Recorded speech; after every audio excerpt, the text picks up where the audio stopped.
Dios nos bendiga más, amados, en este día. Qué bueno es estar en la casa del Señor. El Señor ha sido bueno para nosotros. Le damos la bienvenida y saludamos a todos aquellos que desde diferentes lugares nos pueden ver. Permita que esta clase también sea de bendición para otras personas y compártala. Y le decimos que lo que Dios hace con cada uno de nosotros y lo que Dios va transformando en cada uno de nosotros, tenemos que compartirlo con los demás. Que Dios nos bendiga mucho en este día, de verdad. Hoy vamos a estar hablando sobre un tema que es muy particular, me llamó mucho la atención. En la clase de este trimestre completa, la clase de este ciclo completo, se llama Dios libera y redime. Entonces, la clase que tiene que ver con este mes es la Pascua y la libertad. Y la clase de hoy específicamente, se titula Libres para ir a casa. Qué bueno, ¿verdad? Que nosotros nos sintamos libres para ir donde el Señor quiere que nosotros vayamos. Y si es a nuestra casa, pues muchísimo mejor. Y vamos a estar leyendo en el libro de Esdras.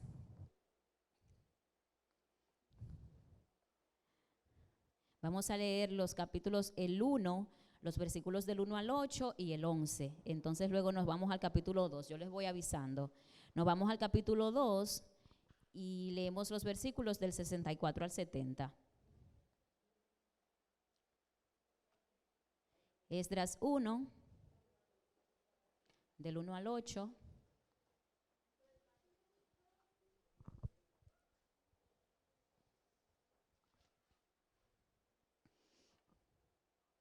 Amén. Aún están buscándolo. Esdras 1, del 1 al 8. Este libro de Esdras, al principio, fue un libro que estaba, Esdras y Nehemías eran un solo libro. Y luego entonces lo dividieron. Y porque los escritos entendieron que eran de diferentes momentos de la historia. Pues vamos a darle lectura. Esdras 1, del 1 al 8. Y la palabra del Señor la leemos en el nombre del Padre, y del Hijo, y del Espíritu Santo de Dios. Y dice: en el primer año de Ciro, rey de Persia, para que se cumpliera la palabra de Jehová, anunciada por boca de Jeremías, despertó Jehová el espíritu de Ciro, rey de Persia, el cual hizo pregonar de palabra y también por escrito en todo su reino este decreto. Así ha dicho Ciro, rey de Persia: Jehová, el Dios de los cielos, me ha dado todos los reinos de la tierra y me ha mandado que le edifique una casa en Jerusalén, que está en Judá. Quien de entre ustedes pertenezca a su pueblo, sea Dios con él. Suba a Jerusalén, que está en Judá, y edifique la casa a Jehová, Dios de Israel. Él es el Dios, la cual está en Jerusalén. Y a todo el que haya quedado en cualquier lugar donde habite, que las gentes de su lugar lo ayuden con plata, oro, bienes y ganado, además de ofrendas voluntarias para la casa de Dios, la cual está en Jerusalén. Entonces se levantaron los jefes de las casas paternas de Judá y de Benjamín, los sacerdotes y levitas, todos aquellos a quienes Dios puso en su corazón subir a edificar la casa de Jehová, la cual está en Jerusalén. Y todos los que habitaban en los alrededores los ayudaron con plata y oro y con bienes y ganado y con cosas preciosas, además de toda clase de ofrendas voluntarias.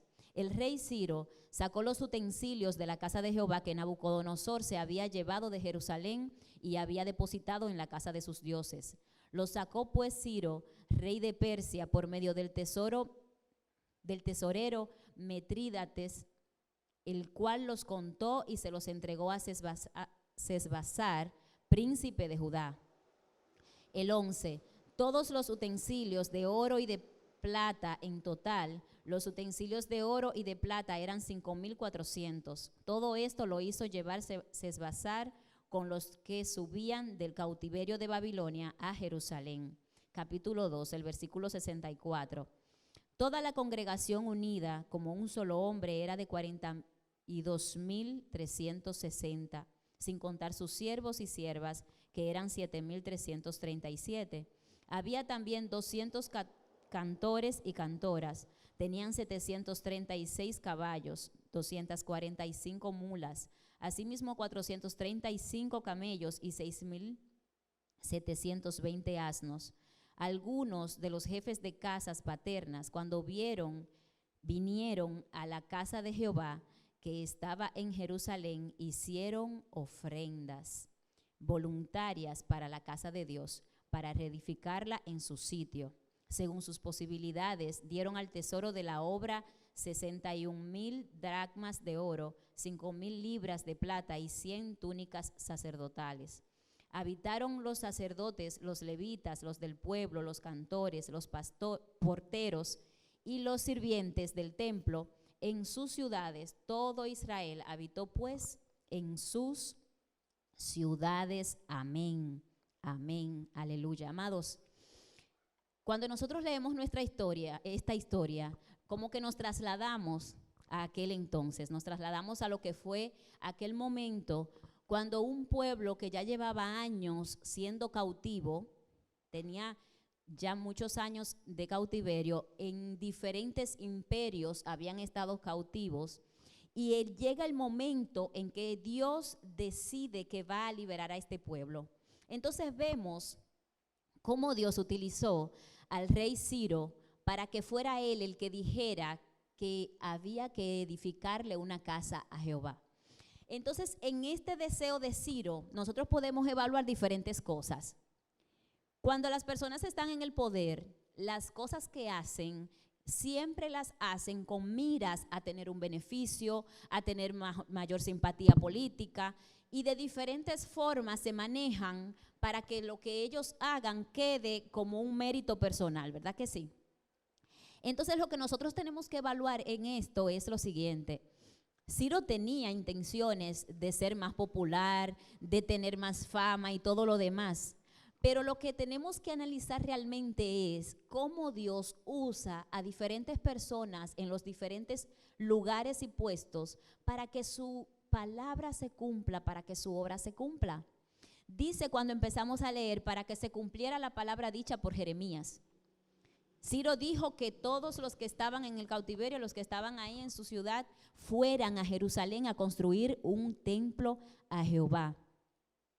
Entonces, cuando pensamos que esta clase dice, libres para ir a casa, ellos estaban en ese momento libres para volver a su pueblo, para volver a adorar a su Dios, porque el hecho de ellos estar en su pueblo significaba que podían volver a tener el tipo de adoración que ellos sí estaban acostumbrados.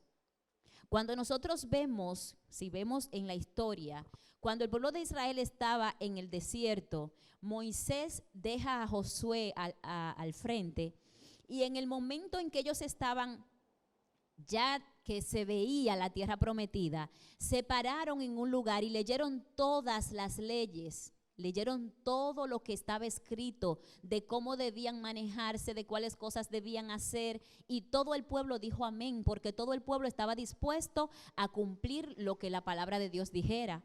Y el hecho de que en ese momento se leyera significaba que las nuevas generaciones tenían que empezar a comprometerse de una manera distinta, porque ellos no habían tenido las mismas vivencias que habían tenido los más adultos.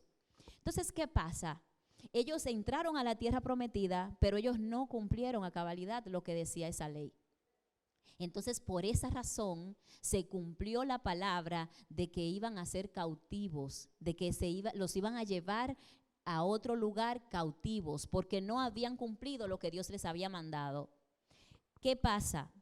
Cuando nosotros estamos en el dilema del día a día, en la historia que nos está tocando a nosotros ahora vivir, ahora, el hoy y ahora, podemos ver cómo los diferentes gobernantes toman decisiones y hacen cosas. Mayormente las hacen a favor de ellos mismos, que ellos se beneficien, que los de ellos que están cercanos se beneficien. Pero si nosotros somos más nos vamos más a lo espiritual, nos damos cuenta que en la historia Dios siempre está haciendo las cosas y Él es el que gesta las situaciones para que entonces se realicen. No sé si me di a entender.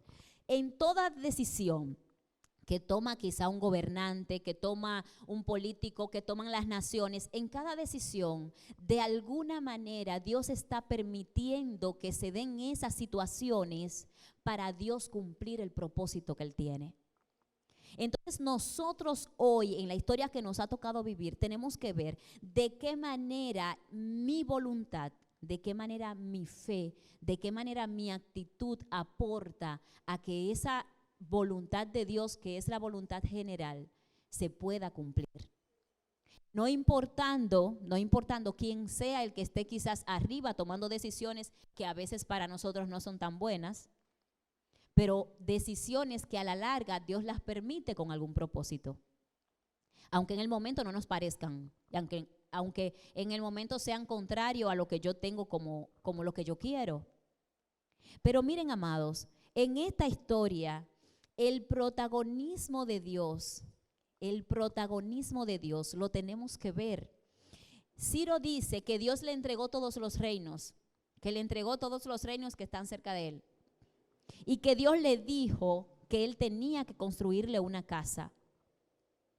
El hecho de que el pueblo de Israel escuchara esto, miren algo, él dice, todos aquellos que se sientan parte de ese pueblo se pueden ir. Yo me imagino que hubo personas que quizás habían nacido ahí, que eran hijos de la gente de Israel, que habían nacido en ese lugar y de alguna manera ya se sentían que eran de ese lugar.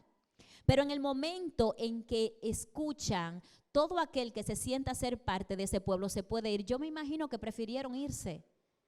¿Por qué? Porque ser esclavo, amados, mire, nosotros tenemos que evaluar nuestra vida y evaluar nuestros pensamientos y evaluar nuestras actitudes. A veces nosotros somos esclavos de nuestros mismos pensamientos. A veces nosotros somos esclavos del estilo de vida que hemos decidido tener. Y esto lo explicaba bien claro la clase. Nosotros debemos de ser los que con nuestra esperanza, con nuestra actitud, con nuestro estilo de vida, transformemos nuestra historia, cambiemos nuestra historia. Porque mi personalidad me puede hacer esclavo de situaciones. A veces yo me manejo de una manera que cada situación que vivo, cada cosa que pasa, yo siento que soy un mártir. Y a veces inclusive criamos hijos diciéndoles lo mártir que yo soy y lo poco que ellos colaboran. Por ejemplo, no, porque yo soy la única, porque yo soy la que todo, porque yo siempre aquí, porque yo soy la esclava. Y a veces le creamos ese estilo de vida a nuestros hijos y entonces cuando crecen ellos también dicen, no, porque yo soy el único, porque nadie me ayuda y todo lo demás. Entonces, este pueblo estaba esclavo literalmente. En su parte física era esclavo, pero quizá muchos de ellos eran libres en su forma de pensar, porque sabían que al Dios que ellos le servían era un Dios de verdad, un Dios verdadero, un Dios que obra a través de los años. Y calculemos lo siguiente, amados, ellos duraron 70 años en el cautiverio. Entonces calculemos 70 años, hubo gente que murió y no se dio cuenta de la liberación del Señor. Hubo gente que murió estando en Babilonia. Hubo gente que nació y no sabía lo que era ser libre y vivir aparte. Hubo gente que nació y no sabía cuáles eran las promesas. Claro que lo sabían porque en la historia la gente se lo va mencionando, pero no lo habían vivido. Lo que Dios les había escrito, que fueran fieles, que se mantuvieran haciendo el pacto del Señor y todo lo demás para que vivieran las bendiciones de Dios. Y hay algo que nosotros tenemos que tenerlo siempre, como en nuestra mente fresco. Dios siempre quiere obrar a favor de nosotros. Siempre Dios quiere obrar a favor nuestro. Las cosas que nosotros vivimos, muchas veces Dios las permite para enseñarnos, para mejorarnos, para hacernos mejor personas. Y hay muchas cosas que vivimos porque son consecuencia de otras que hicimos. Hay cosas que nosotros cometemos un error, por ejemplo. Dios nos perdona, pero tenemos que vivir la consecuencia de ese error que cometimos. La consecuencia se vive. Entonces, aunque estemos en situaciones difíciles, no importando la edad, no importando mi forma de pensar, no importando si mi estilo de vida es uno que es pobre o que yo vivo en abundancia, no importando eso, las cosas que yo vivo, Dios las permite en mi vida para que yo vaya conociéndole y acercándome más a Él. Y miren, en la historia que nosotros estamos viviendo hoy, y aquí lo explicaba de una manera muy específica, nosotros estamos viviendo tiempos que no son fáciles de vivir, amigos. A nosotros nos ha tocado vivir en un tiempo donde en cada lugar con facilidad usted va a encontrar personas con dolor, con sufrimiento, con preocupaciones, con una situación de los hijos, con una situación económica. Por ejemplo, cuando usted tiene la costumbre de acercarse a sus vecinos, la hermana Altagracia tiene muchas experiencias en ese sentido. Cuando usted tiene la costumbre de acercarse a sus vecinos, usted se entera de situaciones que la gente vive, que usted ni se imagina. Situaciones que usted cree que ya no pasan. Y todavía hay gente que vive, por ejemplo, hay gente que vive precariedad, que a veces dura días y no sabe qué va a comer. Y lo que come es lo que pueda parecer. Y eso se da, hermanos, hoy día. Entonces, nosotros estamos en un tiempo donde tenemos que reconocer que estamos en tiempos de dificultad, pero que eso no nos puede amedrentar ni nos puede hacer sentir que Dios nos ha abandonado. Piense en 70 años de cautiverio en un lugar que no es su tierra. 70 años, que no fue porque usted quiso irse, que fue porque se lo llevaron obligado. Y usted ya tiene ese estilo de vida, porque con el tiempo usted aprende a vivir como esa gente vive. Ya usted se acostumbró a servirle a esa gente porque usted es esclavo. Entonces calcule que en todo ese proceso hay personas que piensan que ya Dios los abandonó. En todo ese proceso hay personas que piensan que Dios los está mirando, pero que no está pendiente, que no está interesado en resolver esa situación. Entonces ese no es el Dios que nosotros podemos ver a través de la historia en la Biblia. Amados, Dios siempre, en cada situación que su pueblo pasaba, en cada situación aún de gente que no era de su pueblo, si esa persona llamaba a Dios, Dios le socorría. Aún en historias, por ejemplo, de Ruth, de gente que no eran de Israel. Y si nos vamos a diferentes libros, nos damos cuenta que Dios siempre les decía a los esclavos, a los extranjeros, o sea que Dios siempre estaba pendiente de la vida de las personas. Entonces nosotros hoy que estamos en un tiempo de dificultades, tenemos que aprender a sonreír en medio de nuestra vida, de lo que nos ha tocado vivir. Y valorar, amados, valorar el hecho de que Dios nos ha traído hasta aquí, valorarlo. El que usted esté aquí hoy no es una casualidad. Dios trajo a Altagracia, a Glenny y a cada uno de ustedes con un propósito específico. Y hay algo que en un momento yo escuché y que realmente me impactó y lo he puesto en práctica. Muchas veces nosotros estamos en la iglesia y en el medio del mensaje hay una palabra, se dice una palabra y esa palabra como que me impacta. Entonces yo tengo que aprender que si esa palabra fue la que me impactó, yo voy a aprovecharla y hacerla mía y que esa palabra me transforme el área que me tenga que transformar o que me motive en el área que me tenga que motivar o que me ayude a seguir hacia adelante y me impulse en el área que me tenga que impulsar. Porque muchas veces nosotros estamos aquí y hay otra cosa. Muchas veces creemos, bueno, si yo no siento que me lleno de un escalofrío y todo lo demás es porque el Espíritu Santo no está. No, amados. Nosotros tenemos que dejar de vivir de emociones. Nosotros tenemos que vivir como gente pensante. Dios está, aunque usted no sienta el escalofrío. Y yo siento la gloria de Dios, de verdad que sí. Dios está, aunque usted hoy no tenga el deseo y la actitud de pararse y adorar. Dios está. Y en nuestra historia y en la historia de este pueblo, Dios se hizo presente. Dios les hizo ver que Dios estaba pendiente de su historia y de su pueblo. Y en medio de una situación de dificultad, uno lo menos que se puede imaginar es que el rey de ese lugar le vaya a decir que se vaya. Porque mayormente los que son esclavos quieren ser libres, pero no quien los tiene esclavizados es que le dice que se vayan.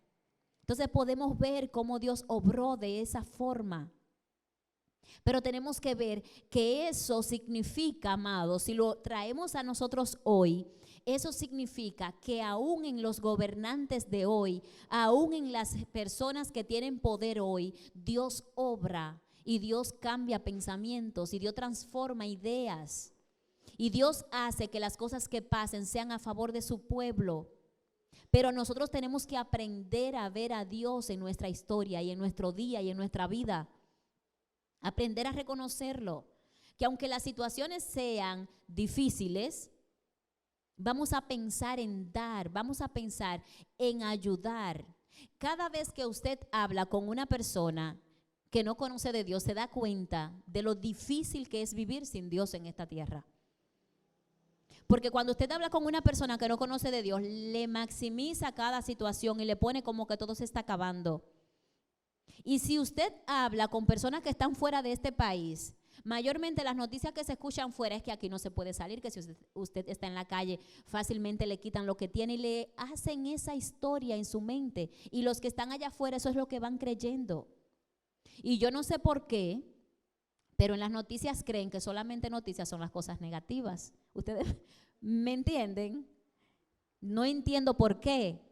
Hace un tiempo yo vi un noticiero cristiano y una de las noticias era que muchas iglesias se habían reunido para lograr un objetivo en común y yo decía, eso es una noticia. Eso es una buena noticia. Entonces, nos hemos quedado con la mente, miren, yo no veía noticias, Yo ponía un noticiero y me pasaba que si en un momento determinado había algo trágico que había ocurrido y yo lo veía, eso me traumatizaba por varios días. Y yo solo pensaba en eso y yo no veía noticias. Pero luego que yo me caso entonces me doy cuenta que hay que ver las noticias. Después sí, después que fui creciendo me di cuenta que hay que verlas, hay que enterarse de las cosas. Ahora bien, yo no me siento a verlas todas, porque cuando ahora están hablando de Ucrania y de Rusia, yo le pregunto a Luis, ¿y qué pasó y esto? Pero yo no veo las imágenes porque es que me queda un dolor que no sé por qué me afecta tanto. Sí, eso es lo que me pongo a hacer. Me pongo a orar y le pido al Señor que me ayude. ¿Por qué? Porque a veces, oigan, amados, todos los seres humanos tenemos diferentes tipos de mentalidad. A veces el tipo de mentalidad de una persona es que es capaz de ver algo negativo, ora y se siente en paz. Hay otro tipo de persona que ve algo negativo y le afecta mucho. Entonces, lo que quiero dejarles es, amados, que aunque nosotros estemos en un mundo de dificultad, donde se están dando diferentes situaciones, mire, nosotros muchas veces pensamos en nuestra humanidad y vemos cómo la tierra, el mundo se está acabando por la falta de amor que nosotros le tenemos a lo que Dios nos ha dado.